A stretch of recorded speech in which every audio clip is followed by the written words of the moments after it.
but we're dealing with human beings and not a Sims character or AI where you can modulate every little thing. You can try, you can say you try, but at the end of the day, it is a human being that you're dealing with that has emotions, a life setup, and different things that you might not be able to control, that you might think you're controlling, but at the end of the day, you might not be. You can try to guide it the best way you can, but like you're saying, it's so multifactorial that it's hard to be uncomfortable and realizing that some of these uncomfortable moments help you grow, and kind of inviting them in and learning from them. So when you take that approach, the uncomfortable moments aren't really uncomfortable anymore. Like I think we were talking about before of being uncomfortable in front of camera, but understanding and peeling back the layers of what is developing from it and being on camera and being able to connect and talk and learn and grow.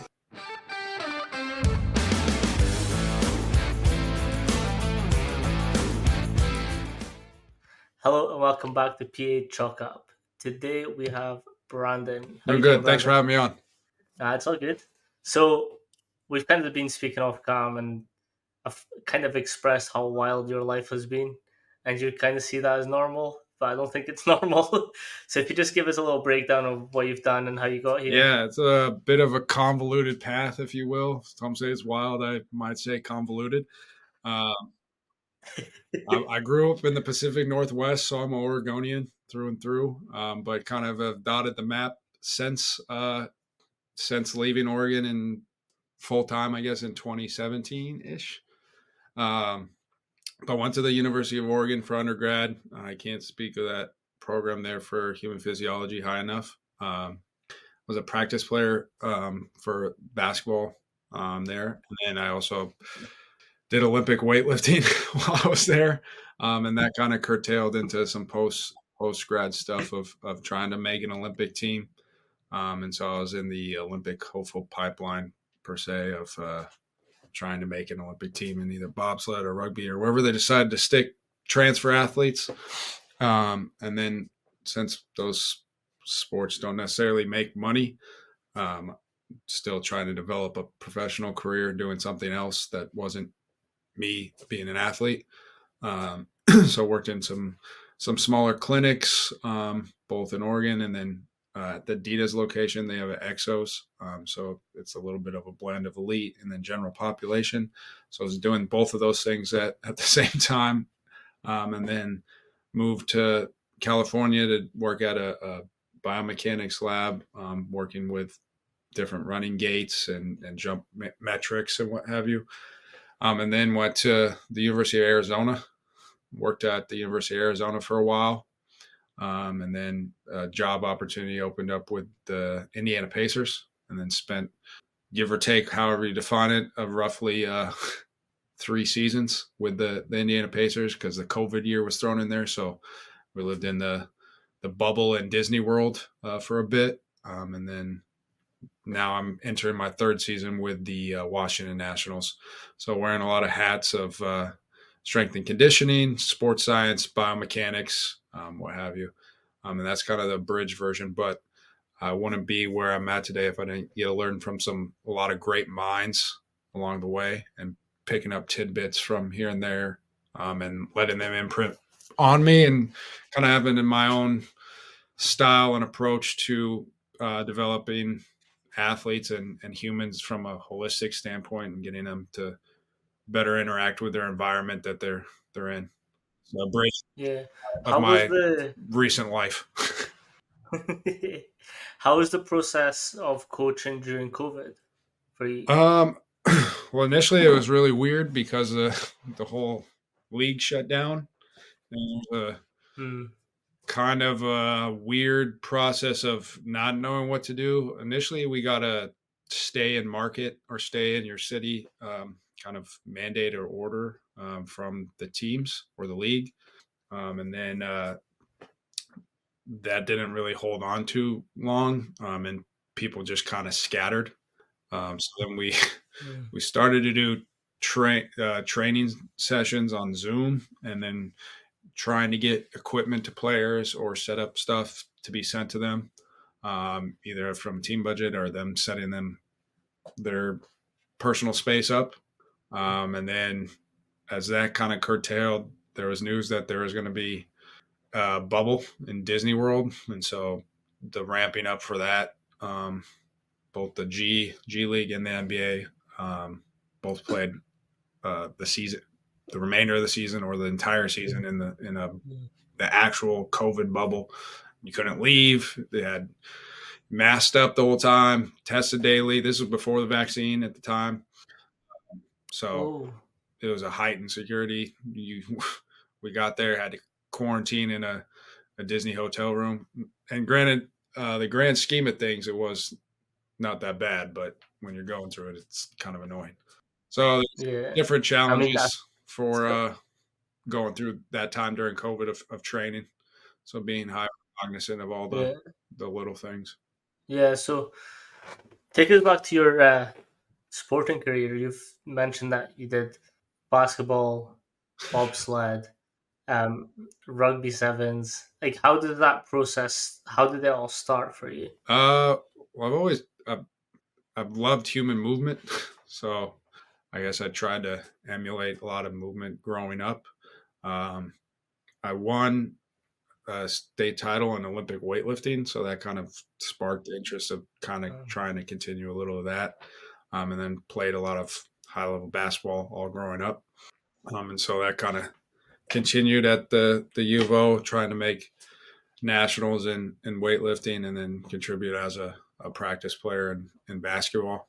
And then just the drive from those two things continued into maybe I could have a chance to try to make an Olympic Games in either winter or summer. And so tried to hmm, pursue that to best of my ability at the time. yeah. So, what was the sort of process when you were at the sort of Olympic camps, and how did the trials and sort of switching around work for you? Uh, well, no one does bobsled growing up, so they recruit unless your parents do it and have you live in Lake Placid or Park City or somewhere in Canada. Um, but so they recruit most of their athletes from other sports. So their shtick is that you probably don't know that you're a potential bobsled or skeleton athlete yet until after you're done with your first sport. So they recruit a lot of athletes out of other sports. And so I was trying to pursue that for a while.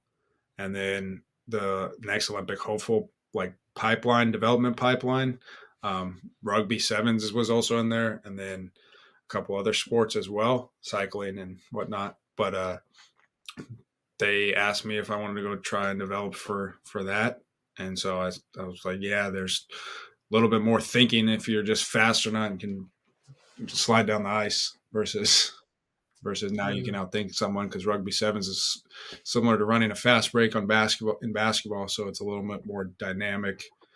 So I said yes, but if they asked me to do anything, ping pong, equestrian, archery, what have you, I would have gladly gone and tried to do it if that meant trying to get or the ability to get to an Olympic Games.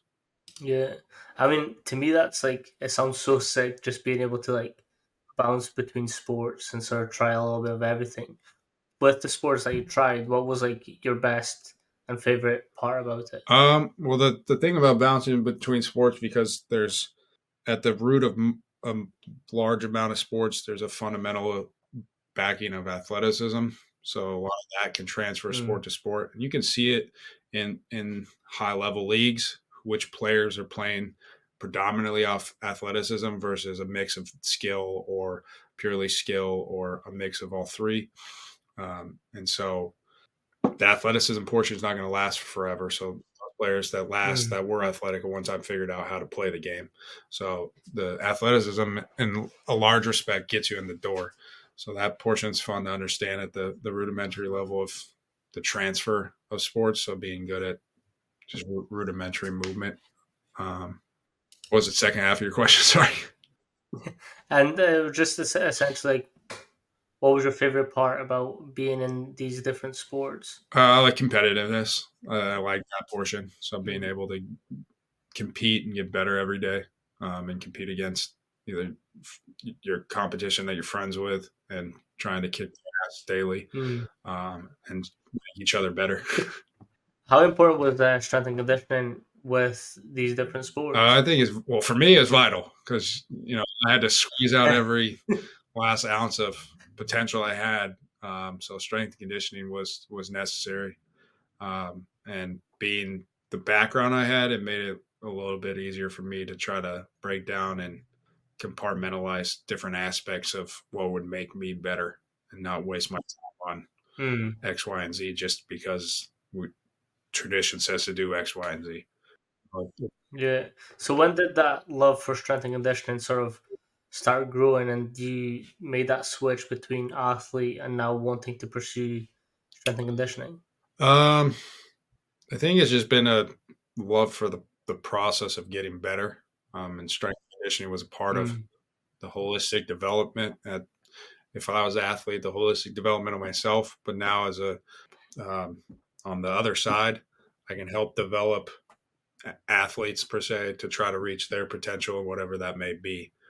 So I like that aspect of breaking down the components, nutrition, movement competencies, um, tendon issues, and potential long Mm. term rehabs, stuff like that. That I really enjoy of developing the human in a wide big picture lens. Yeah. So like how does that movement that you've like spoke about, how did that sort of grow into you then like going on to your postgrad and sort of everything that you've done since then? Um, he grew by like just continuing to refine and find new things that I didn't quite understand and trying to build on competencies or setbacks. So understanding Mm. where I lack knowledge or don't quite fully understand application of things, so that helps grow it because there's the curiosity or um, excitement of trying to figure out how certain principles can apply to different aspects of human movement. Yeah. So what are some of the things that you break down when you're watching like a sport that you're getting into? How do you break that down and how do you create these programs for Yeah, it? so try to break it down into the greatest limiting factor for that individual. So what factor is setting them back, or what will be their greatest accelerating factor? So what makes them good at what they do?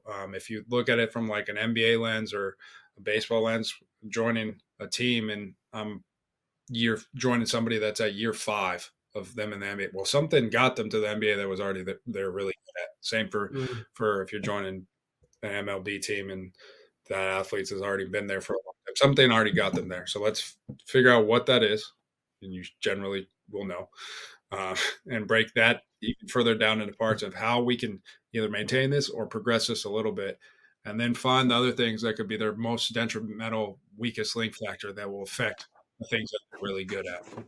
So somebody that's like a Mm. shooter in the NBA, well, they're going to be in the NBA a long time if they can be a good shooter. That's what got them there. That's what's probably going to keep them there. So how can we refine that one thing?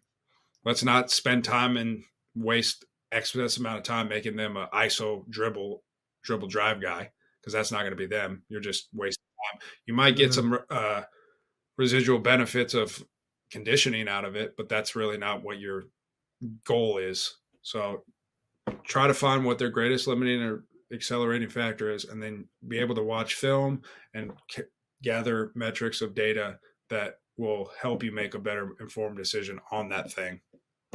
Uh, and then Yeah. with that data too, don't be just collecting data for the sake of collecting data because it does it answer a question for you, or are you creating a new question? So Yeah. that makes So what would be your advice on sort of why not to create these extra questions?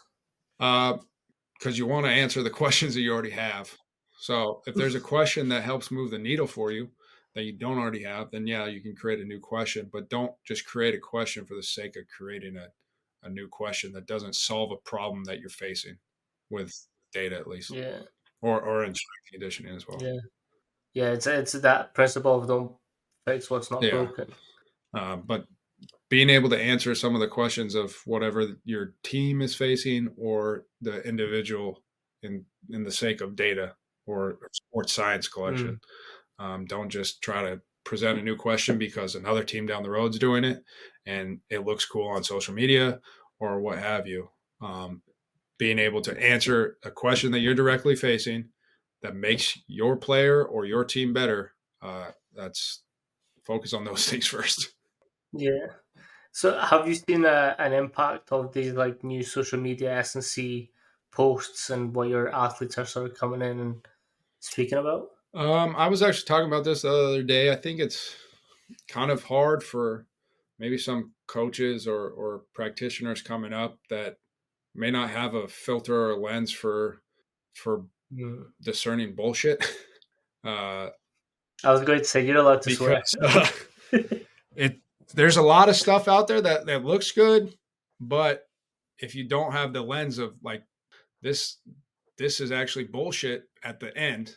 It looks good, sounds good. It's a little bit of pseudo intellectualism, Mhm. but there's enough big words thrown in there that somebody's going to believe it. And so and so has athlete credibility because so and so trained there. Um, and you see that a lot, especially in stuff that these guys have good marketing teams. And as long as it Mhm. sounds good, it can convince somebody if you throw enough word salad at the individual that may not know. So There's a couple coaches that have been not oh, mentioned per se we in can, this podcast, but have been we can hinted mention at. them. Let's take That some I'm just like, yeah. shots. Controversy sells. I I'm just new. I don't want to get cancelled yet. Well, I'll if you want me to throw some people under the bus because I think they do this exactly what you're saying, I'll have that. Uh, Mm. No, but that is a like that guy is in one of the. that state that you mentioned earlier in South Florida that's got a lot of fugazi and sells I think I know who you're talking about as well. yeah. There's a 3 letter alliteration for his business, and it's, No, like 100%, and I think it's like he called my me. I hate team it. out when somebody got hurt and when I was with the Oh, Pacers. really? So I don't think thinking you're reinventing the wheel or whatnot when you don't have skin in the game. That's real easy. That's the other thing. Hundred If we percent. want to take more understanding that the offseason guys don't always know what's going on during the season and love to claim the Mhm. victories, but never want to wear the the setbacks.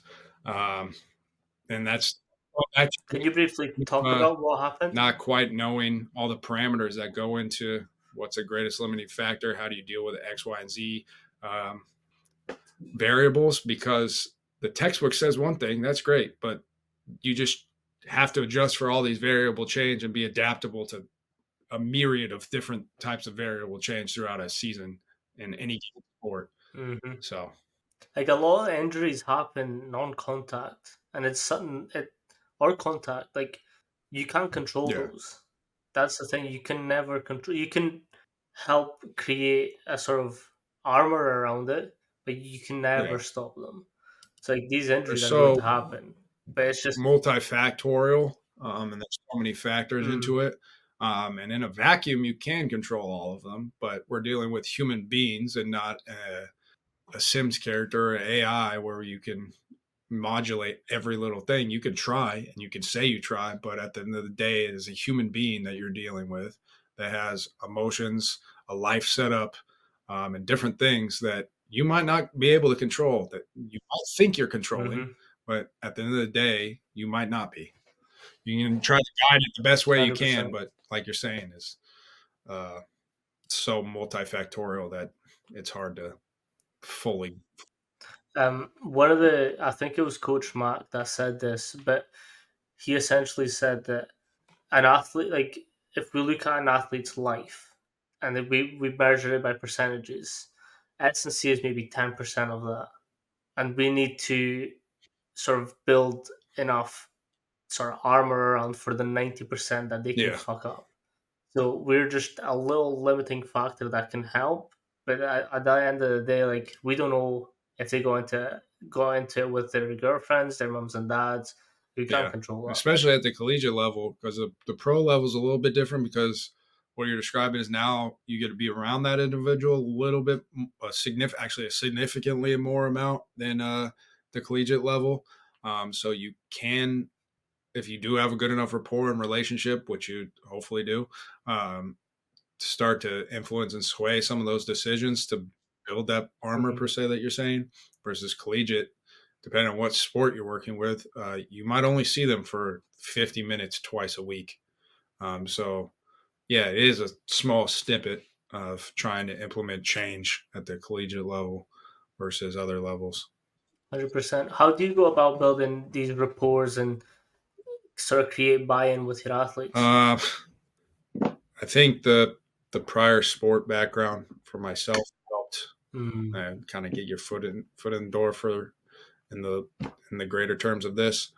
But actually caring about that individual, their likes, dislikes, what that makes them tick, is huge. Um, I think at some levels, especially the professional level, you got to be well versed in your ability to talk shit. Uh,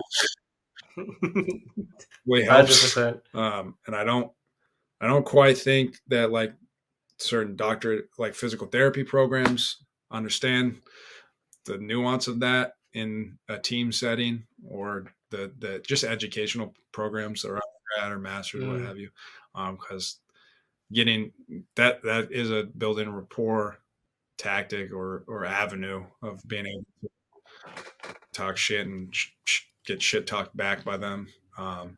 There's Actually give this care about there's them this as a human being, uh, yep. and not. I mean, obviously, everybody wants to win.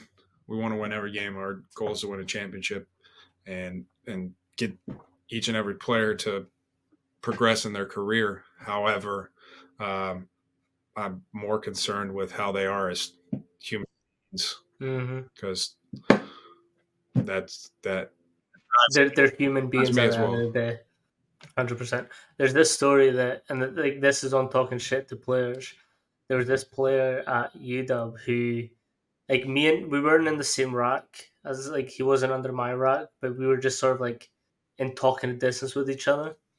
And like he's strong, like strong, and like he'd come up and was like, "Did you see that? Did you see that? That was like, can you chow his weight?" And I was like, "Yeah, yeah, yeah. My granny could do that, and she's dead." And he was just, "Oh, coach, that's fucked up." And I was like, "Come on." But it's like it's 100% what you say. Like it's knowing what players you can talk shit to as Yeah, and that well, comes with and like ones that building a you can. relationship. Obviously, you're not going to come in day one and start. Now you No. skip steps in the relationship building process, and I that is something that I guess people do. They come in and skip steps, and then try to do that from the Mhm. beginning. Um, so the important caveat with that is understanding that that is a built thing. The first, Yeah, 100%. And that like you're exactly right. Like I would never just willingly talk shit with a player that I've never met in my life. Like I would push them, see where their boundaries are, but then once I knew where yeah. they are, then I'll go in, or like I'll take a step back and just let them do what they need. What's the mentality differences that you found between sort of all the different sports that you've sort of coached and played? You mean like in terms of what the difference in like the NBA versus professional baseball, or Mm. Yeah, yeah. I mean, at the end of the day, a lot of these players want to win and be good at their sport, or have something that motivates them, money, lifestyle, what have you. Um, so that's a big thing. I don't necessarily think there's like vast things that separate the two. There's a lot of cultural differences than um, per Mm. se mentality. Um, 'Cause Can you speak about some of the there's a lot cultural more differences? Latin South American Latin international players in baseball. And in basketball, a lot of the international players are either from Europe or Africa. So that like cultural difference in terms of what Mm. international players will be on your team is a little bit different, just because the cultural background of, say, the Dominican is different than Ghana. But at the end of the day, we're doing the same thing. We want to develop to win a championship or develop to make it to the next level. So those principles of trying to work hard are still there, regardless of what country you're from. But those are two vastly different groups in terms of Mm. relative upbringing. Yeah.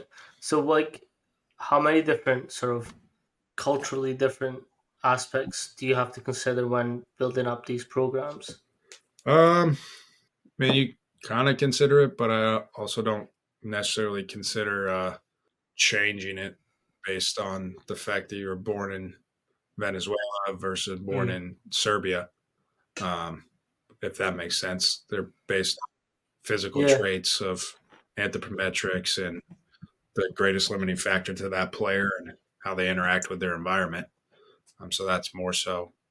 Have you seen much differences between like the coaching staff between different sports Uh, in terms of like how they conduct the programs and sort of built around the athletes? in terms of like other sports as well at the collegiate level, Just whatever you want in to S&C or speak on. sport coaching.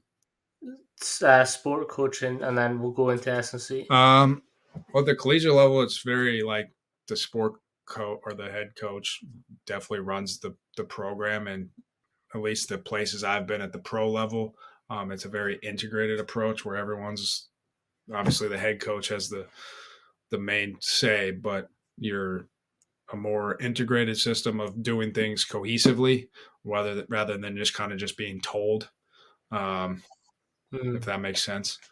And then there's a lot of silo and different types of environments at the collegiate level. I know one that's consistently had a bad rep and bad strategy or coaching philosophy in the last maybe for forever is gymnastics, and that is not an isolated Mm. problem to one university or school or program, because it seems to be pretty consistent across the board that um, the people that coach that at the coaching level have a very militaristic type approach, and Mm. it's coming to fruition now. But I definitely noticed it at some of the university levels of how that bled into their training as well into S&C. So sometimes kids are coming in Yeah. crying and cool. Now I can't do, or we can't make them better in this aspect because we have to treat the whole person, and this is going to be more detrimental today if we add more stress into the system than needed. Mm. So that's definitely an aspect I've noticed in differing levels of coaching.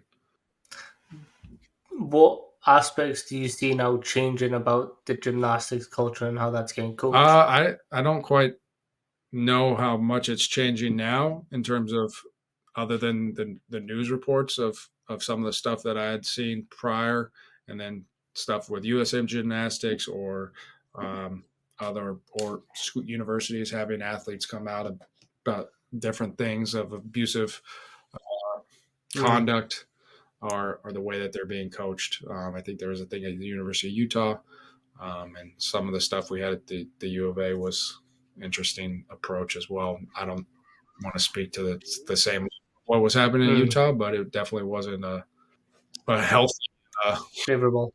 Yeah. symbiotic athlete coach. It was definitely coach driven, and that's another Yeah. dynamic you see at the collegiate level of it's very coach driven, and a lot of coaches can get away with saying whatever they want because the individual or athlete is either young or doesn't have enough power to speak back, and that's something you see drastically change at the Mm. professional level because everybody is a professional. um, the player might not act like a professional, but then that's on their career. Their career can be Yep. over shortly if they don't take it seriously. um, but you have to adjust your coaching style, or the coaches that can last at the professional level understand that it's a professional relationship. You have to drive the thing and find an avenue where you can't just cuss your way to the in them to do Mm. what you want them to do. You have to find a strategy and method that is conducive to working together. That's going to elicit the both out of best of you. 100%. And I think as well as like, I know like at these top end environments, emotions does play a big factor into it. I know, I think it was last year. I th- if I'm not wrong, it was the Tennessee coach. Was it Tennessee? He had like an outburst at an athlete where he was yelling at his face, and some people don't realize that like how intense these moments are. Like how one slip up, I might be wrong. I don't think it was Tennessee. Like how one of these sort of slip ups during a performance might cost the whole game and like everything that they've worked for. Yeah.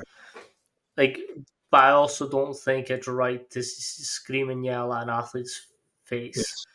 because like that can can be detrimental. I mean, I haven't been in worked in college football, so I know that's a prevalent thing, and so I can't really speak to that environment. But in other environments, there's better ways, and still being stern and getting your point across. Just being Mm. a better communicator, even when you're angry. So In what's football, Tom the Osborne notoriously isn't a yeller or something like that. Those players mm. definitely won a lot of games in the mid '90s at Nebraska. They're great. But Nebraska's doing some wild stuff as well with the yeah, volleyball just some now. cool stuff. And Like I watched the story and I was like, damn. Um. So what's the MLB like? How it's a volleyball sorry? school now. Like legit, they got a whole stadium. I was like, god damn. they they bow down to Um. Creighton in basketball, and they give up that stadium for anybody in football. What's the MLB like, and how did you get started in it? Baseball is good. I initially got started in it after the COVID year in the NBA, and kind of needed to find a. My contract was up with the Pacers, and there wasn't another one for another 7 months. So I was like, I got to figure out how I'm going to pay my bills.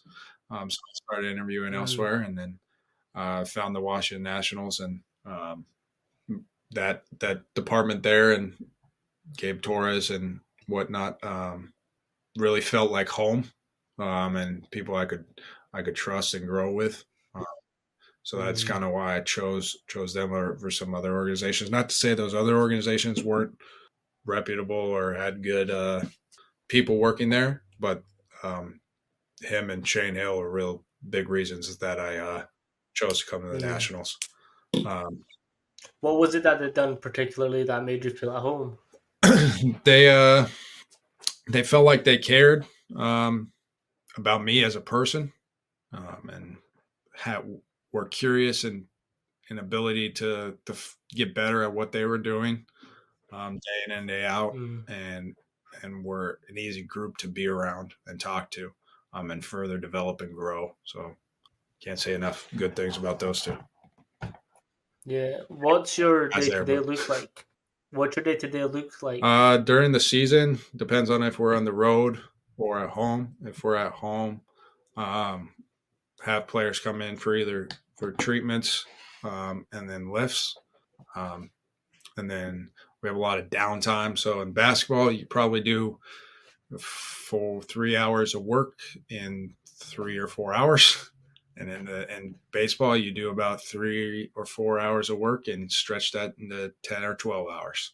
So there's a lot of in between time of when you're doing stuff and getting stuff done. So um, depends on what players where in their schedule and uh, during the Mm. week. So we play roughly 6 games a week in baseball. So it's a lot of games, and then trying to fit in and workload there for guys that are playing or that Mm-hmm. are playing, or where the starting pitcher is in their cycle, and where relievers are. So being able to tinker and tailor, loads and velocities and exposures based on the schedule for them.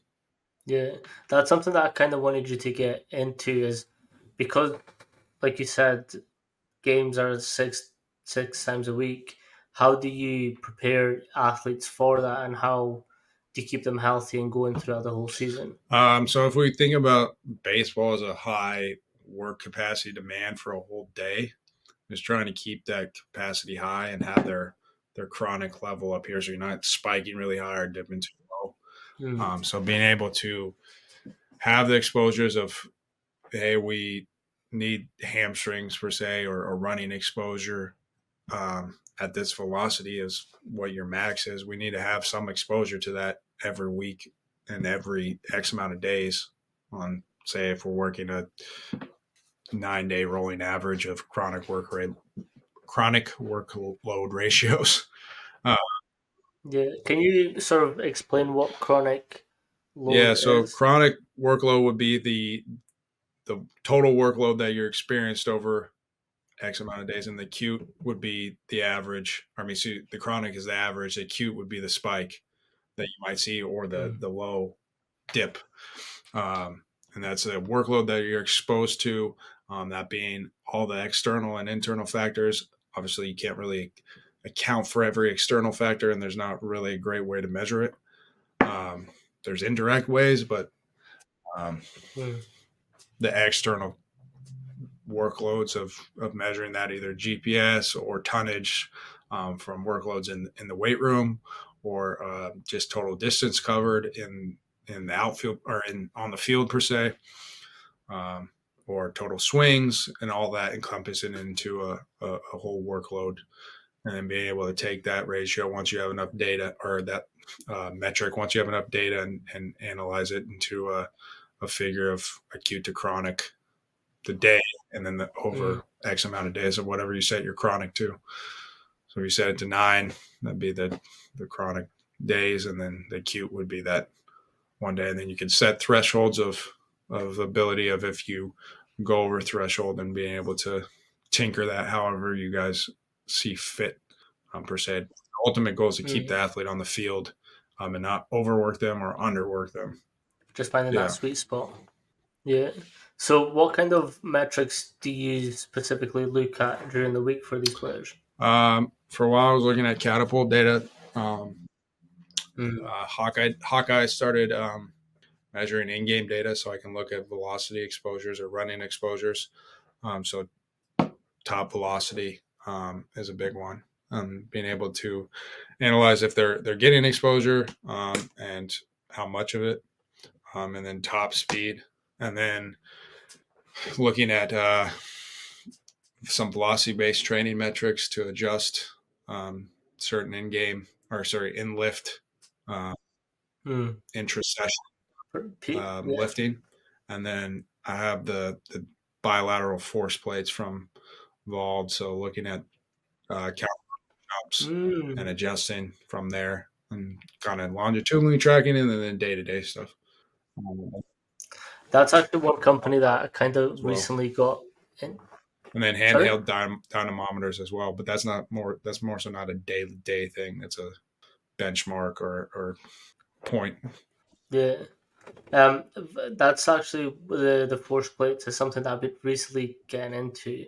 We used them at my undergrad, and I just found it fascinating. Different type of sort of metrics that you can get out of it, and what do they mean? Yeah. How is it that you use with it with your athletes just now? One of the bigger things that we look at is RSI mod. So um, RSI mod, and put into simple terms, is a ratio of input to output. So the time spent on the ground, generating force to jump, and then the height of the jump is more so that how you calculate that. The height of the jumps is really easy to measure, right? Versus the other one. So it's just jump height over contact time, or contraction Mm, time, excuse me. Um, so it's a big thing to quantify, and then adjust the either the day lift, or programming for that individual to be more explosive or more powerful, or whatever mm. the limiting factor is for them. What VBT device do you We use? have Gym Aware. It's Similar. pretty standard, Nice. common one. It's pretty straightforward to use. Are you majorly looking at the Olympic lift during that, or are you looking at different sort of lifts?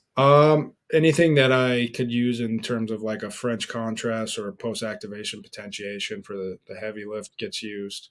Any of the like compound multi joint lifts that I have enough time to set up and use Hmm. um, are the main ones. Uh, Do you usually go more single player in the weight room, or do you have everyone in together? Depends on the day because of the weird constructs of time. So it's either trickle or all at once. Spring training, it's all at once.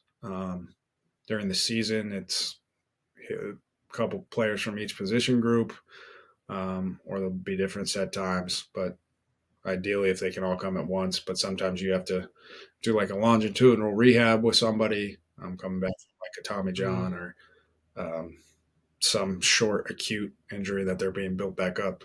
So it just really depends on what group. It's a little different than the college levels where everyone's at it all at once for the most part. But yeah. So how do you manage that sort of the different sort of time schedules of each player? building an onus of themselves. So they're a professional. They're going to have to figure it out. I'm not necessarily there to babysit you. I'm there to help you be a Mm, better professional and better at your craft. And if you don't want to take that seriously, at some point that is on you because you're getting paid to play the mm, sport. And you're going to have to figure out what motivates you. I can help you find that along the way, but then the day it's ultimately on you. So that's how you feel there. 100%. Sometimes in the How past, much? fines work, but that's not necessarily a end all be all solution. And as CBAs and whatnot change, that's a little different. Yeah. How do you split the times between gym work and field work? Um, in general, we have guys lift position players somewhere around 2 to 3 times a week, and then pitchers it's variable, but it really depends on what I'm trying to accomplish. It's a lot of micro dosing of certain things, for lack of a Mm, better term. So needing to elicit certain little changes of movement prep or stuff integrated into that is how you can break it up as well. But there's not distinctly a set breakdown of we're only doing yeah. this because at the end of the day they're there to play baseball. Yeah. So is there a higher emphasis on them just playing their sport as opposed to building up these speed and agility requirements? Yes, yeah, for the most part. I mean, that's the main thing. But with that being said, is not everyone's getting those exposures because you could go 0 for 4 3 days in a row, and then you're not sprinting at all during the game, especially if you punch Mm, out majority of those. Um, so it really depends on the programming. Depends on what the game is providing. yeah. What kind of philosophies do you use apply during the program building phase? Uh, like in terms of if we use VBT or what have Um, uh, you kind of mentioned French contrast. Is that something that yeah. you do? Do you go I always into? struggle with this question because I don't like to deal in any absolutes. It kind of drives me nuts. But at the end of the day, I'm trying to get the individual to move well and interact with the environment. Mm, So being able to find what is limiting them from doing that at the highest level and working back and using whatever tool or whatever method that elicits that their ability to interact and move within the environment.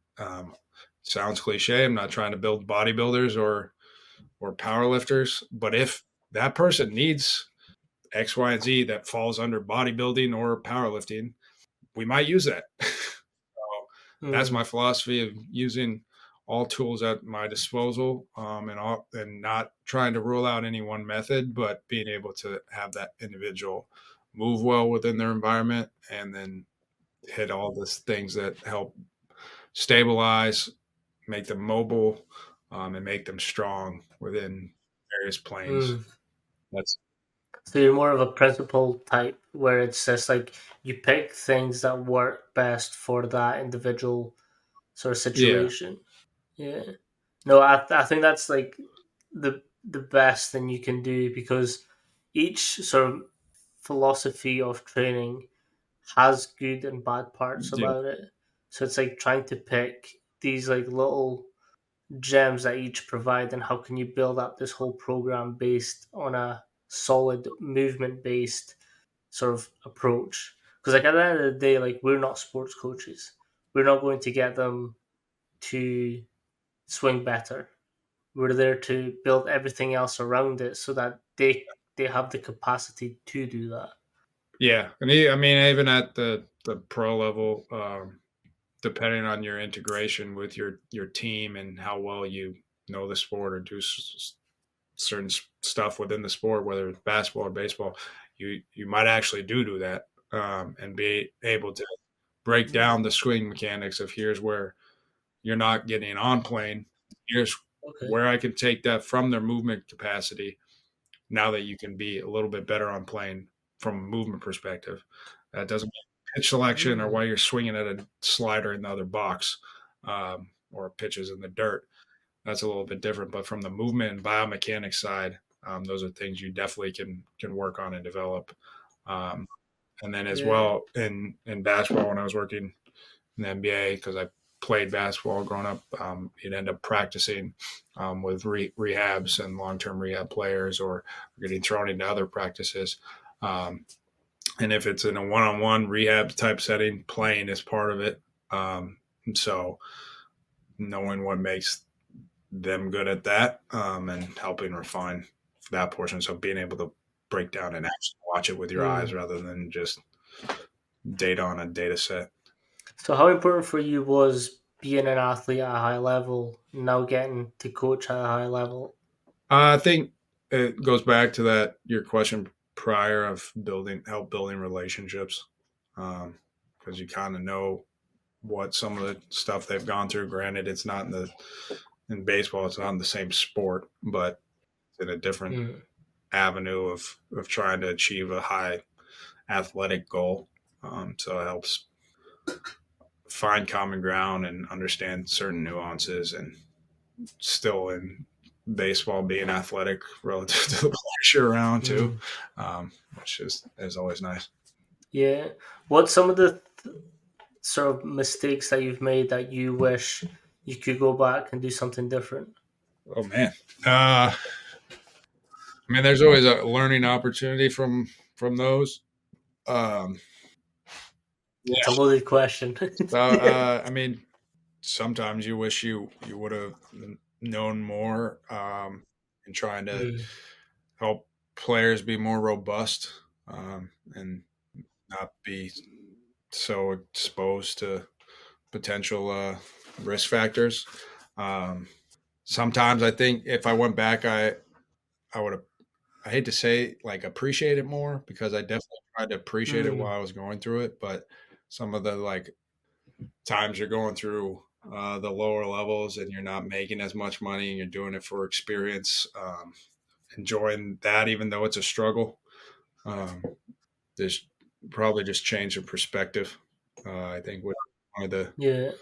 it's not necessarily a mistake, but lack of foresight and being hyper focused. Mm. Excited to get to the next level. Not to say that didn't mean where your feet weren't where you were at that time, but um, being Being yeah present a in the little bit moment. more in terms of the grand presence of the moment. Not to say it wasn't dialed in and diligent at the moment, but Yeah.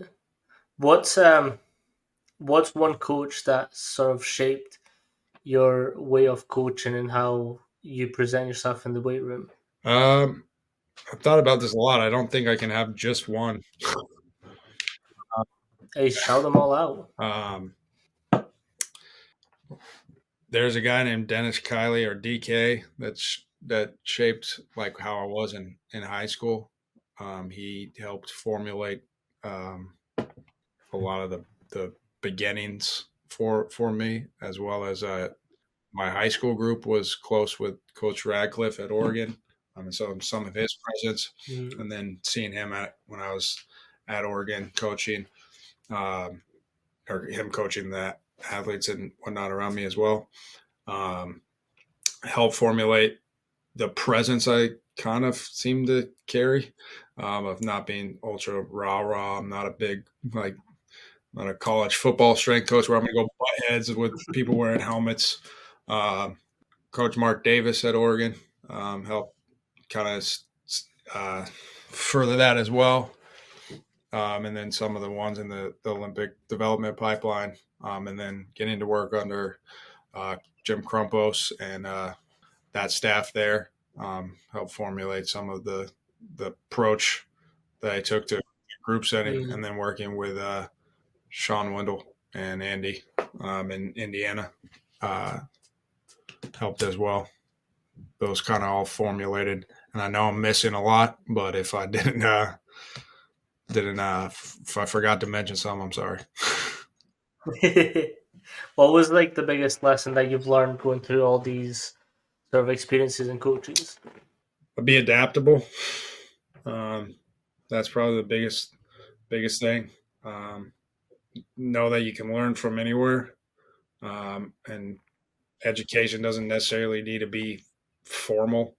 There's a lot of avenues to learn, but as long as you can have somewhat level of discernment of at least knowing where to go ask experts of where they find their research, and how they've applied it, for some evidence-based practice, and then being able to go look at other people, whether that's in certain disciplines of somebody that's an expert in those fields, of being able to know questions to go ask Mm. them or where to find them or who to look at. So whether that's in tech and tendinopathies and force plates and manual therapy, what have you, coaching strategies. Um, Mm. How would you recommend sort of new coaches approach these sort of professionals in their chosen in field? terms of how to interact with them if they can. One thing that was said to me at one point, I think Sean Wendell told me, he's like, don't ever ask a question that you can go Google yourself. Mm. No, that's a blanket statement, but if you want to get the coach's attention or practitioner's attention of with a question, or you're emailing with a question, have it be something that you can't necessarily go get the first three hits on Google. 100%. That takes me back to so when I started looking into coming into this industry, I think it must have been 2017, 2016, 2017. I shot Bart Bartholomew a message, which he's wrote Conscious Coaching, he's wrote other books as well. But I just like on the off chance, I just shot him a DM, and like it was just a simple question of, "This is where I'm at. Where do you think, like in my path, I could get to this specific area?" And he was like I can't tell you what to do, but my progression was this, and he sort of broke down his progression. So it's exactly what you're saying. It's like a question that's tailored to a where that specific coach has came from and his experience, and make it specific enough that he might be able to, like, you won't be able to Google it Yeah, anywhere. I think that's great. Um, I forgot I was going to say something, but I was too caught up with that great answer. Thank you. Nah, but it's like it's just like being able to reach out and just, and I think like a lot of S&C coaches are willing to reply and they will spend some time. There's some that won't, but then that's more on them and not on you. And I think you just have to sort of pick. Which is funny because if you see that person arguing with somebody on Twitter, they definitely have enough time to give you advice rather than trying to self-serve themselves by proving they're know what the hell they're talking about on Twitter for arbitrary victories. The other thing I was going to say was knowing to taking opportunities as they come to. Um, Mm, Sometimes you get young professionals of like strictly chasing a logo, which isn't a bad thing. Chasing a logo is fine. Um, but at the same time, knowing that like these other opportunities that might not have a logo will help you get to that that spot. So being able to peel that back and do some of those mm, other littler jobs per se, um, and trying to peel back of the why of you're doing what you're doing rather than the 100%. where or what. I think one of the best examples I can think of for that is like this is I was on a call with a coach and he was essentially like you might be saying yes to one, but you're having to say no to others.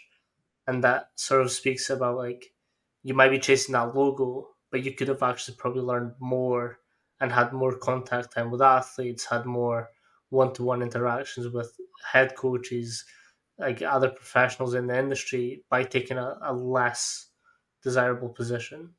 And the less desirable one also might have paid you more. Exactly. But that's I think this is what I find fascinating about the lack of knowledge on this industry is like people don't realize how much unpaid work you have to do to get to some of these Yeah. positions. Or you got to get creative to make the paid work, do a couple things, or have different backgrounds. 100%. I did want to ask a MLB question specifically because I watched a game on Nationals game. TV. I think yeah, I think it was a Oh, Mariners. Mariners, and they were playing. Who were they playing? Recently. No, this was in Uh, 2022. But it's not changed. What I'm about to ask has not changed. But it's the amount of adverts that it is. the amount of advertisements. What Yeah. about? Like just like commercial breaks, I think you would call it. Yeah. What about them? Just why? Because that Just I want to see the players play. I mean, it generates revenue. That's probably the best justification I have for you is that makes the league money, which in turn makes everyone else money. Uh, it's because it's not like European soccer or soccer in general where Mm, you can just run ads around the field and it goes for 45 minutes a clip and then there's the intermission and then there's another 45 clip and then stoppage time. So you constantly get ads versus they do run ads at halftime, but there's just more mm. stoppage time in basketball, football, uh, baseball, hockey. Yeah, that is something I was like, God damn, I was like, it's because like we were, I think it was just after the 4th of July, so we were just around the TV, just like they were like, "Oh, do you want to come watch the Mariners?" I think, oh, who were they playing? It's a big rival. The Astros. Is it one called Captains or L something? Oh, this is gonna bug me. I can't remember. But like they were like, "Yeah, that sounds fun." So I went Oh, you and were like at the game. no, I was watching on TV. Like we all gathered around and we are just watching it. And like every 5 seconds was a different commercial. I was like, "Is this going to be like this the whole game?" And they're like, "Yep." I was like, "God damn it!" And those games are Yeah. long. Now that we have the pitch clock, makes the game go a little bit faster. Ooh, can you explain that? So the pitch clock is it's a clock, and it times the pitcher from the time you deliver the ball down the mound. So the time it resets, the time you get the ball back, you have till you can pitch it again. If the pitcher Ah, fails to pitch within that time, it's an automatic ball call on the count. And then if it fails to get right. ready by a certain time, it's automatic strike call. It has increased the game significantly. I want to say shaving down around 30 to 40 minutes average per game, roughly. Damn. But with a caveat, if you want to bring it back to strength and conditioning, work capacity, it kind of changed the amount of workload over time that pitcher is going to have to Mm, do in terms of um, their work capacity to do the same amount of pitches in a less amount of time. Um, and I want to say mm, one of the pitchers from the Blue Jays this year. They tested the pitch clock in minor leagues, and this is the first year it's in major leagues, or this past season. And he had one of the lowest ERAs in all of baseball. And then this year, he vastly struggled. Now, that's definitely multifactorial, and there's a lot of things that went in there. But one of the key differences is the pace that he was playing at. Mm. There's other factors into it, but there's an interesting anecdote in terms of the work capacity and pace. Yeah. So what kind of things have you done differently to keep up with these demands? Um, the work to rest ratio is big for those pitchers, but that's generally trying to have them have a good general line base level of fitness to begin with. If Mm. you're over fat and out of shape, um, and you come into spring training out of shape, that doesn't play well to begin with. You might have been able to survive on it before because that wasn't, you could pitch 100 miles an hour or locate really well or command your one pitch tremendously. But if that's now you're going to be a huge limiting factor, it's going to be prevalent. Mm. There's, yeah, I think with the because I'm guessing the pitchers don't have to run a lot during these games. Uh, Not ideally. No, You're going to yeah. have So to, it's not like they're just having to keep up with the demand of throwing yeah. over and over. Yeah. But if you have to do that for a long time, still that's still a good amount of workload. But you still run to cover Mm. bases and whatnot. But you're not running like a center fielder might, Yeah. and you don't hit No, that makes anymore as sense. a pitcher. Yeah. What kind of advice would you give a new SSC coach coming into the industry? Seek out advice and seek out um, high level professionals of in varying fields that kind of incorporate all the things you're looking at. Like I was saying before, with the tech or coaching styles or um, therapies or what have you. And then Mm. once you do make it to that level, not being afraid to give back or help the next person in line. Um, Mm. Who's one coach that you've sort of reached out and they were very generous with their time and sort of helped you as much as they could? Or do we go back to those coaches that you mentioned before? um, a guy named Harry Mara um, coached Ashton Eaton, and when I was at Oregon, he was around a lot during some of the training slots I had, and he could have blown me off at the time because he's coaching the world's greatest athlete. But him talking to me and giving me little bits of advice, that was helpful. Doubt he'll remember Mm. that interaction, or if he ever hears about it, he won't probably remember. But I definitely do. In terms of reaching out, I think the athletic trainer at UCLA was with the Hornets and the Cavs before that. Tyler Lesher. Originally, I reached out to spit ideas off of him and ask him questions, and now we've kind of built a good friendship with him being at UCLA and me living here and us enjoying other things in life outside of Mm. this realm of work. Um, I'll be grateful for that one.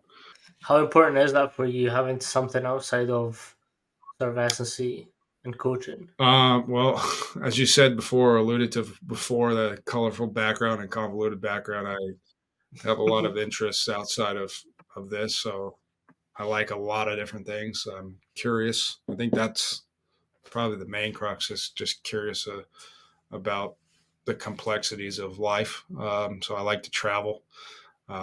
Actually, traveling here the next 60 days or so in December. However many days away from that is Nice. now. Um, like cars, working with my hands, building things, art, Nice. movies, coffee, craft cocktails. Ooh, I like that craft so coffee. yeah. There's a wide array of things. Golf. Nice.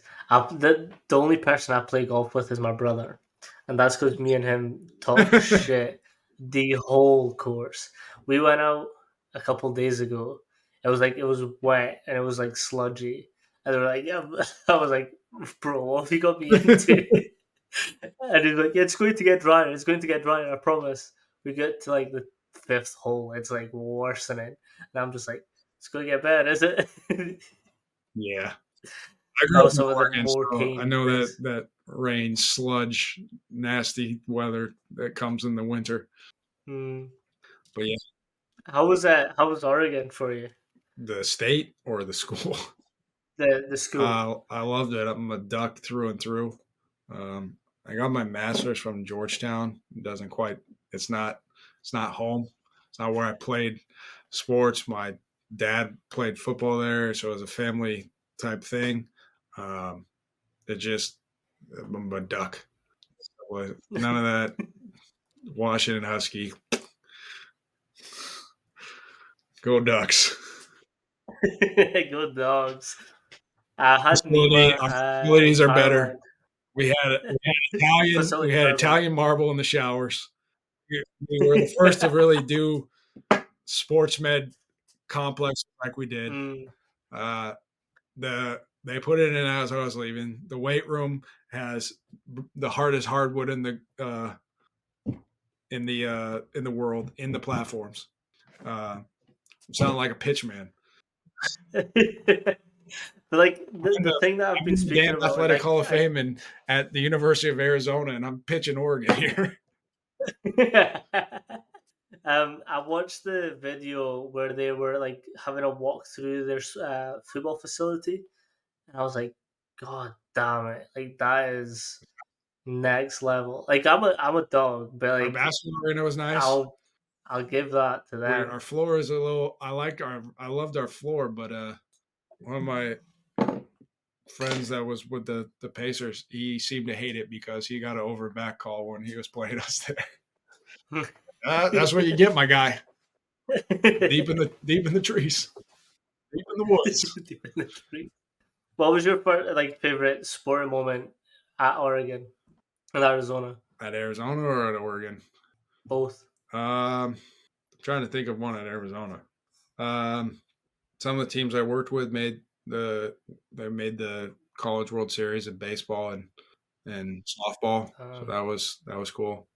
Um, the women's I didn't really work with women's golf that much. I helped out every now and then, but they won a national title, but I really helped them at all during that. But those are some cooler moments. Um, basketball being the tournament. The tournament's always cool. yeah. Now, like I said at the start, like like I would say resume, but like I think your whole sporting career and then what you've done now is just like there's so much in it that I'm just like how how do you go from here to there to then there, and just like how do you get involved with all of these teams and I performances? think just being able to take opportunities as they come and realize that they can help you develop is kind of how I got to some of these, and not being afraid to jump when there's a Mm, chance. That's kind of how I got to do a lot of these things. And then I think being exposed to a lot of those backgrounds helped me further develop movement mm, competencies in individuals because it understands movement at a holistic level rather than just for one sport. So knowing certain rotational movement patterns with implements or constraints or linear or vertical movement patterns and how those kind of all integrate and where they apply to different portions of different sports. So that yeah. Can you break down the rotational sort of movements that you go through and how you teach competency in them? so if you, I mean, one of the big things of baseball is it being very predominantly rotational based for the majority of the movements that most people think of in baseball. So throwing, Mm, pitching, and hitting being the big ones, and even stealing bases, so turning and opening up. Um, but breaking it down for the individual and how it will be most effective for them to do what they do. Like there's a lot of similar characteristics in what makes someone throw really fast or throw hard based on certain aspects. So seeing how the footer interacts with the ground, here how their tilt is, how their arm slot is, and how that sequencing will elicit a certain motion if that's putting too much stress on the elbow or if it's accomplishing the task that we're trying to accomplish in terms of what pitch is working for them or what makes this person good at this pitch or at this tunneling. Um, Mm. so there's other players you can draw from that have been successful at certain pitching styles that help further develop the person you're trying to develop. But then there's other players you can't ever look at because they're an anomaly. You're like, how does that Mm. person throw 100? Or how does that person hit well? Um, so being, It's like the yeah. outliers. So if that does that kind of answer the rotational aspect, or do you Yeah, a little bit more yeah. depth on C? No, so I've been getting fascinated with the rotational work and how. So I know it's from the ground up. It's all ankle to then throw, but I've been sort of wondering how to strengthen that side while not letting the the essential stabilizing side close up and be sort of weak, and how that sort of gets developed in these sort of elite level Talking about like sports. the contralateral side or the ipsilateral side coming Mm. through. Um, to be fair, most most high level athletes are going to have some form of uh, asymmetry. So you're going to have that, but you're going to try to bias the other side when you can to not be so asymmetrical to one side, if that makes sense. Yeah, yeah. So like you're trying to contract the longer side and sort of vice versa. Yeah, you're just trying to develop it to be robust as well. Mm. Um, but you do a lot of eccentrics at varying velocities. For some reason, there's a misnomenclature going on. Maybe not for everyone, but in the standard practice or physical therapy realm or general level of strength and conditioning that assumes eccentric is a slow tempo, 4 second, whatever. Eccentric could be at a really high velocity going into a negative direction to slow the thing down. Which, if you're looking at baseball, throwing and Mm. throwing something and hitting something, you're definitely having an eccentric contraction or eccentric portion of a movement at a high velocity to stop yourself from going said direction, and to make the motion that you're doing fluid. So Mm. you should probably train those so they're in the plane or pattern that you're trying to make effective.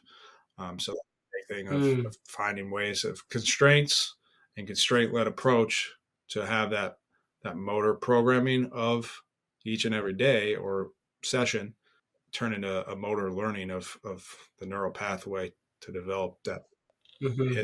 hitting pattern or throwing pattern or rotational pattern.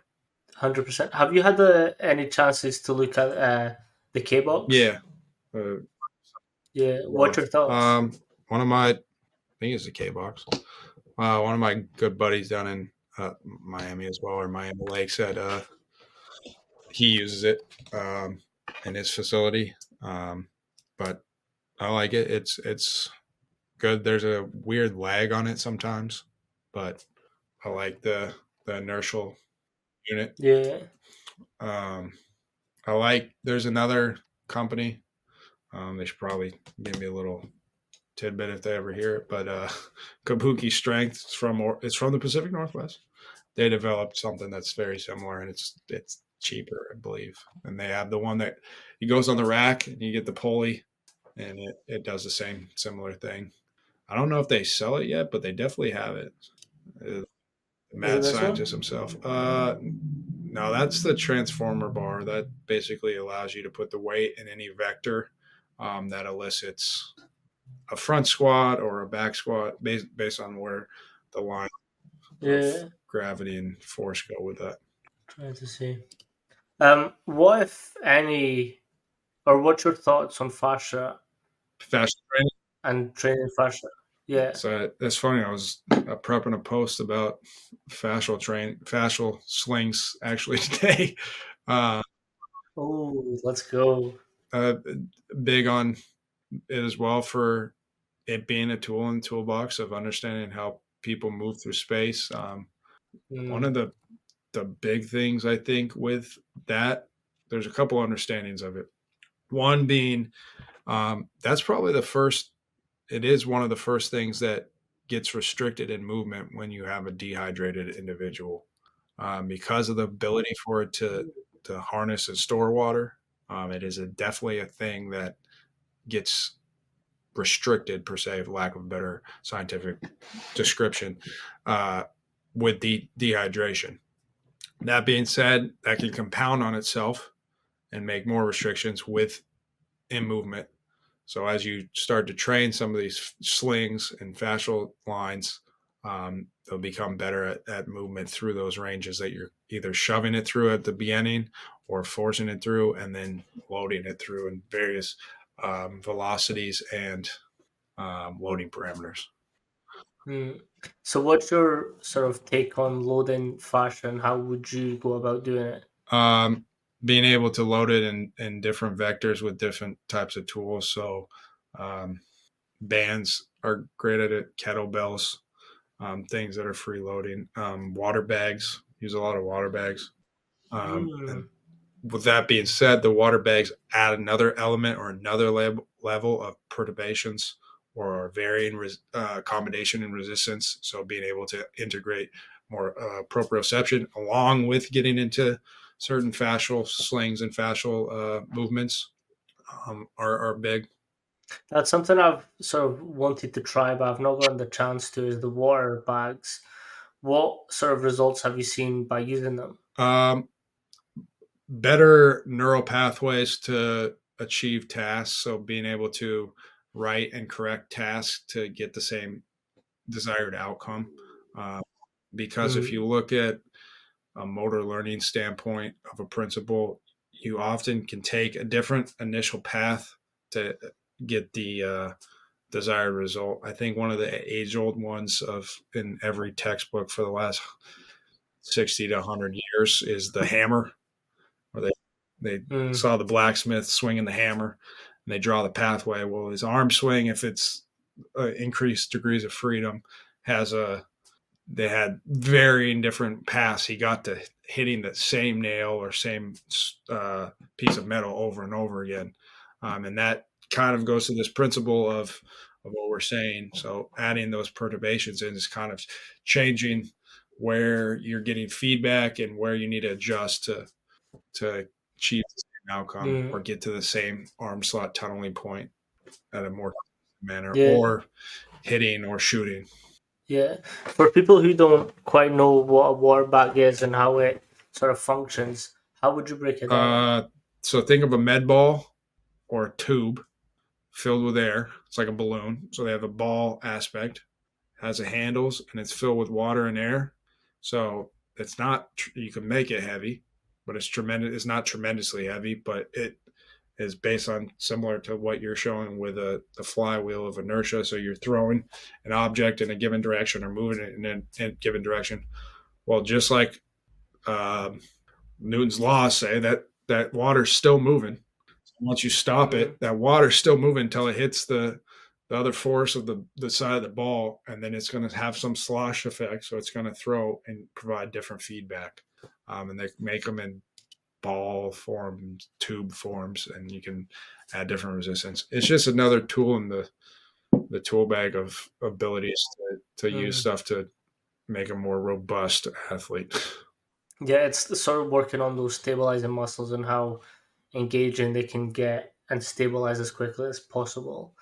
It's kind of like the bamboo Yeah. barbell, well, bamboo bar, which I've sort of learned to love because like there's different ways you can load it. There's different ways you can make it harder for yourself to lift. Like the weight can be simple, it can be light, but the way that the bands or sort of the bamboo flexes can alter your squat and put you in sort of weaker positions to then strengthen them. Yeah, I agree.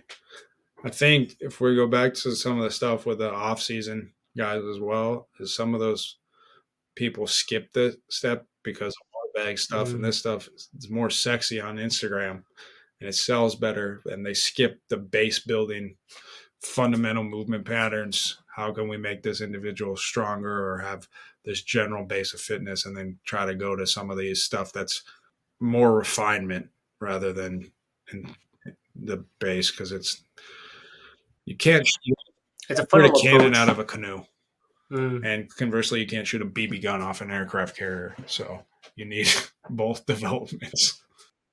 It is like a funnel type deal. Like you have to start wide and basic, and then refine it as you get into like more specific type work. And like I'm a big believer of stripping it right back to sort of the movements that you do as a baby, like bridging up on your neck, sort of rolling over without using your hands, standing up without using your hands, crawling, rolling forward, rolling backwards. Like I think Yeah, that's I have a lot of rolling and crawling programmed into a lot of stuff that we do. My wife hates it because I also program it for her. She's like wants to kick me every time I program frontward, backward crawls or types of rolls because it's not fun, I guess, while you're doing it, but definitely builds the trunk and core and ability to move in space. Um, Frankly, we 100%. stop doing it at some point in their lives.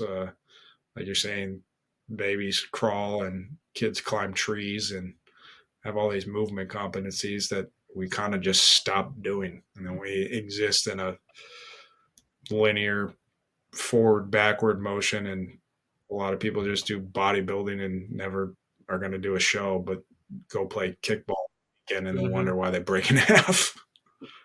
This is actually a very valid point, and it's something that I see quite a lot. So I do some work in like a public gym where you get every type of person coming in. There's this footballer that came in once, and he came in a moon boot. The couple of days beforehand, he was fine, but he does bodybuilding movements every single time he's in the gym, and I can tell you his workout. Comes in, does bench, then does some sort of like vertical push, then does pull, then does legs on a separate day. Just very much bodybuilding approach. And I asked him what happened to you, and he was like twisted my ankle, rolled over, then just gave way. I was like, I mean, training like a bodybuilder is not going to get you better for your sport. Hello, Was that me? you're back. I Are you? think so. Sure. Hopefully that wasn't me. Sorry. That's all good. I'll cut this part out anyways. It's fine. We're all good. Um, but no, it's yeah. It's just people thinking that they want to look good, they want to look a certain way, but then go and play a sport that's very Yeah. dynamic, very movement based. And then just yeah, it's the old adage of sorry. That's all good. Uh yeah, the old adage of them just trying to look good and then try to move and then realize that they didn't train or do any of these things. So when they start to do it, there's no base for it. 100%. And then he was like, what should I do? And I was like, it's going to be a long process, but we can build it. Suppose build it from here, but it's going to be a long, tedious process. And he was like, I'll do anything really. Start training like an athlete again. 100%. I always think that's the best way to do it. It's like you train like an athlete, and then you just build it from there. Because you can still get shredded if you train like an athlete. You just have to look at sort of calories and what you're eating. Hello, we had a little bit technical difficulties, but we're back now. Um, we spent a couple minutes trying to figure what was happening out. We're back. We were just talking about growth mindsets and how important that is for strength coaches. What was your sort of pivot moment where you were like, this is the let's go? Just being comfortable with being uncomfortable, and realizing that some of these uncomfortable moments help you grow, and kind of inviting Mm, them in and learning from them. So when you take that approach, the uncomfortable moments aren't really uncomfortable anymore. Um, like I think we were talking about before, of being uncomfortable in front of camera, but understanding and peeling mm, back the layers of what is developing from it, and being on camera and being able to connect and talk and learn, and grow. That strips away 100%. the uncomfortableness of being on camera, and just being comfortable in your own skin. I think at some point you sort of forget that it's there Yeah. anyways. But it's just like getting to that point where you're just like uncomfortable, uncomfortable, uncomfortable, and then you get comfortable. But then you have to chase that next. Like, what's that next thing that's going to make me feel uncomfortable? Yeah. And maybe the camera portion too is like how much formal education is just on camera anyways. Kind of feels Mm. like the same thing. 100%. I've told this story on the podcast before, but prior to being a strength coach, like I was a stutterer. Like if I got nervous or anxious in any way, shape, or form, like a stutter would come out, and I'd like get stuck on words. Like I did this public speech once where I was like presenting an award to someone, and like I just froze. Like I said maybe two words in the wrong order. And I was like, ah. Like when I started coaching, that's when I had to develop like this voice and this like not persona, but like it was always me, but it was just like this confident me and being able to coach and speak to people in a large group Yeah. setting. I relate to that too. Even now, I still stumble over my words and figure I just got to keep going. I think early 100%. in my career, I'm generally a quiet person by nature, I suppose. I'm not afraid to talk, but uh, in general, I try to be calculated with what I try to say. Even if Mm. that's not always true, attempts there. But early in my career, uh, I there was like a knock that I didn't project myself as well, so I tried to work on that, growing that, and being projecting myself forward, and maybe not be bullied or uh, be afraid of just saying what needs to be said. Uh, Growth, 100%. so I can relate to what you're saying. The thing as well is like as strength coaches, we're often having to be pulled in so many different directions that you kind of just have to like learn not to take these things as like strict. You kind of have to be a little bit fluid with some of the things that you're sort of being exposed to and how you deal with situations. You kind of have to take a step back, take a breath, and like, okay, let's think logically and how we can overcome this problem. Yeah, be adaptable to any situation that's coming Yeah. along. What was the program that sort of drilled into you that you have to be sort of down with anything that happens? Uh, I don't know necessarily if it was a program, um, but I mean, like, as in like facility or sport or sort of atmosphere. uh, probably the NBA. There's so Mm. much changing dynamic. Uh, Stuff changes. Do you have any examples? I mean, it's an 82 game season in the regular season, and then if you're working with guys in the G League, or you're working with the G League team, that's more chaos to deal with, and stuff changes dramatically with travel, um, and Mm. going across places, player movements, um, players traded, released, signed players, um, this chaos you got to deal with. So being able to adjust to anything that comes your way, and just solve the problem that's in front of you. Um, Did you ever feel that you had to control these aspects? And when did you learn that these things aren't controlled and you can just have to sort of go with it? I mean, some things you control what you can control, and then you go with the rest and try to make the best outcome of what hand you're dealt for the day or week, month, year, etc., and go from there. Um, there's it, sometimes you're not always in control, so just being able to Mm. adjust with what you can control. Um, you can't always control how the refs do things in the game, so in the game aspect, being able to go with that and adjust to what's going on there. Does that kind of make sense of just Yeah, the situation? yeah. No, like I Well, obviously like as coaches, we're not always in control of what happens. So it's essentially trying to get the message out there that we can't control everything, but what we can control, we can sort of deal with it. What we can't, then we kind of just have to roll with the punches and be adaptable yeah, to it. you just got to keep rolling with the punches, punch back when you can at the goal, and keep fighting. Um, it's a simple but effective way to go about Mm, it. And I don't necessarily think that the NBA made me that way versus working in different aspects of my life and having to be in different the neurology clinic or exos or chasing the Olympic dream of trying to balance all those things, getting at multiple degrees or what have you. Um, being able to figure out how to navigate all that at once mm. just kind of gives you the trial that you need to figure out how to do things. That's actually a good point that you've sort of brought up was the different sort of accreditations and things that you've been a part of. If you don't mind, I'm going to pull up your LinkedIn just now because it exhibits that perfectly. Can you describe what each accreditation is and how you came across them? Yeah, so the first, are you talking about behind my name? Yeah. The first one's my master's from Georgetown.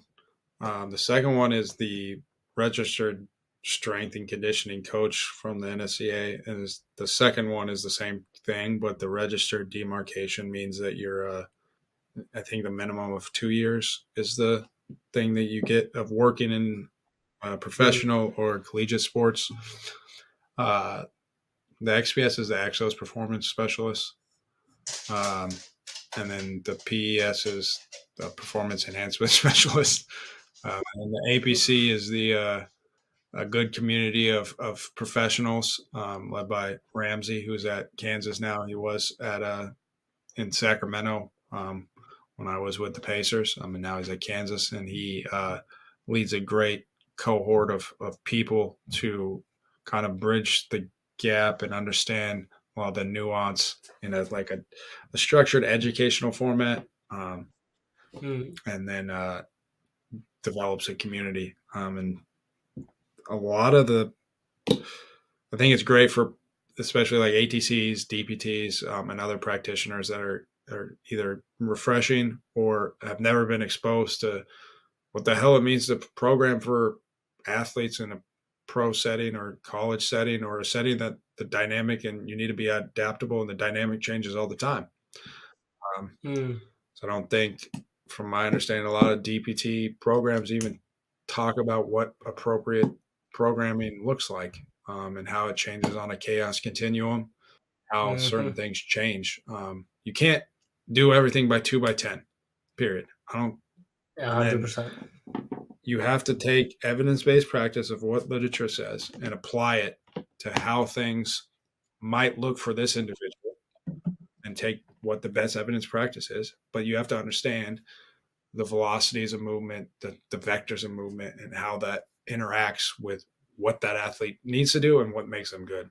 And I think that cohort of people helps bridge a little of that gap. It's a great community. Shout out that group. Yeah, you've kind of touched upon two really good points, and it's the like I don't know what your university sort of program was like, but certainly in mine, we never got taught how to program for different sort of aspects and different modalities of training.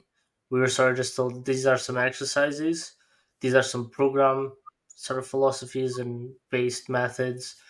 Yeah, Go, and we were like, all right, but how do I apply them efficiently? But then you look at the research, and sort of have to think all these aspects are in a controlled environment. Like there's no variables that they haven't Yeah. controlled. Whereas like when you're out in the field, a guy might be sick. What do you do then? Yeah. A guy might come in with a niggle. What do you do then? Like a guy's 6'5" and he's trying to deadlift. Is that like a conventional deadlift? There's ways that Yeah. we can make That's that 7'3". deadlift exactly, but there's ways to balance that sort of height difference and limb length and sort of these different nuances that each an individual athlete can have and how you can program effectively for them. Exactly.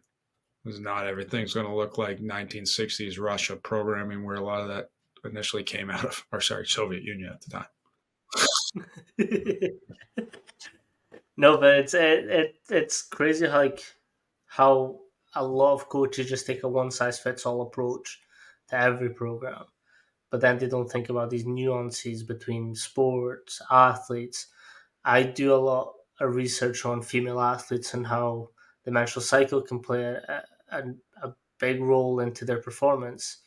And that's something that's not very looked at just now. It's just a one size fits all. A man, woman, everything's the same. Go and And the push. female But triad then, is like, here's just a broad brush painted over, unless you're like going through 100%, it. 100%. No, thank you so much for coming on and sort of sharing your colorful experiences and sort of everything that you've done and your knowledge as But well. thanks for letting me ramble for this. Now, this is the thing. Is like coaches think that they're just rambling and just spewing verbal diarrhea, but like to me, this is the sickest part about this podcast. Is like I'm learning with every single coach that's on, so I'm going to let you talk as much as I like as you want because like for me, I'm learning, and like for the viewers out there, I think they're getting a sort of insight into what makes a great S&C coach and how you can progress through these Yeah, industries. hopefully somebody got something valuable for it. Um, I if did. they want to follow along, uh, my Instagram will be available, and they can find me on LinkedIn. Yeah.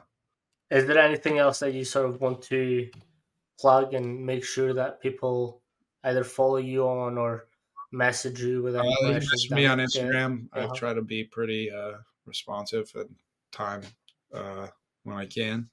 Um, I'm on Twitter as well. It's just I am Brandon with two A's, but I don't post a whole lot on there as much. But LinkedIn, Twitter, Instagram. I have a website as well.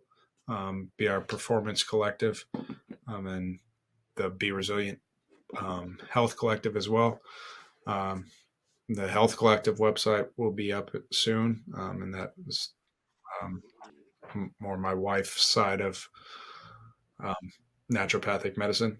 So Hmm, if they need to do any health here in nice. America, she's your gal. Get your hormones right. Hey, I might ask if she can come on the She might. podcast. She got some good gems. They're necessarily Nice. they're I'll. training stuff, but her wheelhouse is in physiology and medicine. So I think like to me like I don't just want to speak to strength coaches because like that'll get like essentially every coach has sort of that I've spoke to and that I like to speak to has a sort of very movement based approach to their programs and very individualized program approach. Like we all have our different nuances and ways of doing things, and I'll disagree with some aspects of their training and coaching, and they can disagree with some of mine. I'm 100% like I spoke to Sachin, and he was like, I love doing that with coaches because like we might disagree on like we might agree on 95% of the things, but we disagree on the five. But it's how we deal with that 5% difference between our yeah, views. That's what makes a great I conversation. think the big thing with that, with what you're saying, is context. I might not know all the context of why you're doing X, Y, and Z in the weight room, Mm. um, but I'm as long as you're having a sound justification, and I'm not with that individual, I'm gonna have to take your word for it in terms of what I'm seeing. But yeah, I agree with what you're saying. Well, there is a little bit of area we could disagree on, but at least we can have a hopefully have a good conversation about it, which isn't the case for everyone. Nope. There's a lot of egos. Yeah. I guess another word of advice for people working with high-level athletes is don't do dumb shit. Like don't just do stuff because it's sexy. Yeah. Don't I love the get a programs. $200 million athlete injured because you thought something was cool. That's a quick fire way to lose your job. Safe way. No, thank you so much for coming on. I appreciate your time. Appreciate it. Thanks for having me on.